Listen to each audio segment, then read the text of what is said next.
काम कराने के लिए ऑफ़िस कल्चर कितना इम्पोर्टेंट है और क्या इम्पोर्टेंस रखता है? देखें, कुछ ऑफ़िसेस के अंदर बहुत काम हो रहा होता है,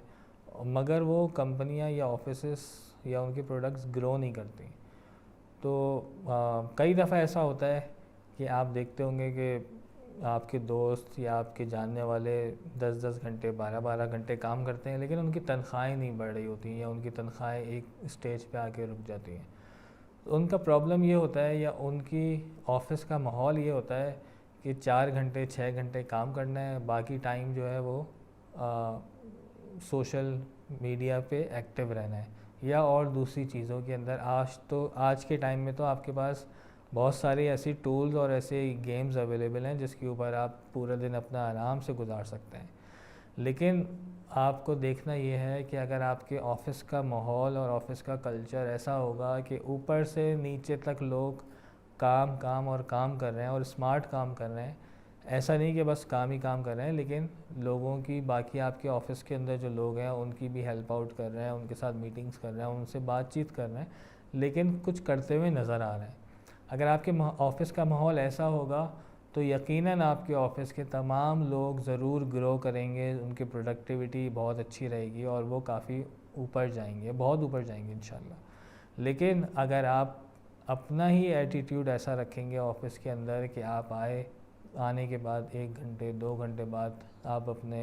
लैपटॉप ऑन कर रहे हैं या काम शुरू कर रहे हैं, या आप देर से आ रहे हैं कि आपका बॉस आपसे रिपोर्टिंग नहीं मांगता या आप उसको रिपोर्ट नहीं करते, या आप ख़ुद बॉस हैं और आप देर से आ रहे हैं, आपको नहीं फ़र्क पड़ता, कभी जल्दी जा रहे हैं, ब्रेक नॉन स्टॉप ब्रेक्स ले रहे हैं, ज़्यादा ब्रेक्स ले रहे हैं, टी ब्रेक पे के ऊपर आधे आधे घंटे के लिए जा रहे हैं। तो देखें, अगर आप ऐसी छोटी छोटी चीज़ें करेंगे तो यकीनन आपका स्टाफ, आपके कोलीग्स, आपके जो लोग आपके साथ काम कर रहे हैं वो आपको कुछ नहीं कहेंगे क्योंकि आप पोजीशन में या डेजिग्नेशन में उनसे ऊपर हैं, लेकिन वो इन सब चीज़ों को ज़रूर नोट करेंगे और फिर आहिस्ता आहिस्ता आहिस्ता आहिस्ता उनके अंदर भी वो चीज़ ऐड अप होना शुरू हो जाएगी, क्योंकि वो देखेंगे कि मेरा से ऊपर वाला आदमी ऐसे काम कर रहा है या मेरे से ऊपर वाला आदमी ऐसा माहौल उसने ऑफ़िस का बनाया हुआ है, तो वो भी फिर उसी के ऊपर आ जाएंगे। अगर आप उनको अपनी अच्छी साइड दिखाएंगे, अच्छे से रहेंगे उनके साथ, टाइम पर आएंगे, अच्छी ड्रेसिंग करके आएंगे, साफ़ सुथरे होके आएंगे, उनके साथ अच्छा बर्ताव करेंगे, तो ऑफ़िस का माहौल ऑटोमेटिकली चेंज होगा और पॉजिटिव की तरफ जाएगा, पॉजिटिविटी आएगी आपके ऑफ़िस में। अगर आपके ऑफ़िस का माहौल, ऑफ़िस का कल्चर अच्छा नहीं होगा और अगर आपके ऑफ़िस में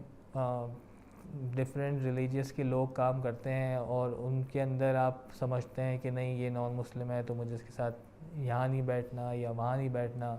या मुझे इसके साथ खाना नहीं खाना, तो वो सारी चीज़ें आपके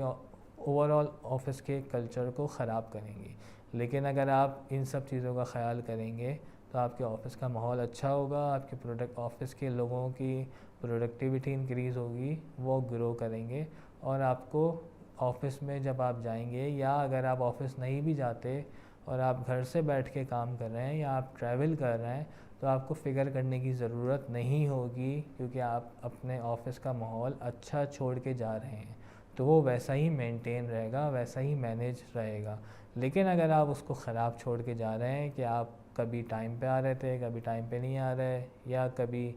आगे पीछे हो जाते हैं ऑफ़िस के टाइम में, या और कोई और चीज़ ऐसी करते हैं, तो आपके जाने के बाद भी आपके साथ जो लोग काम कर रहे हैं वो भी फिर ऐसा ही बिहेव करेंगे और आपको मैनेज करना फिर मुश्किल हो जाएगा।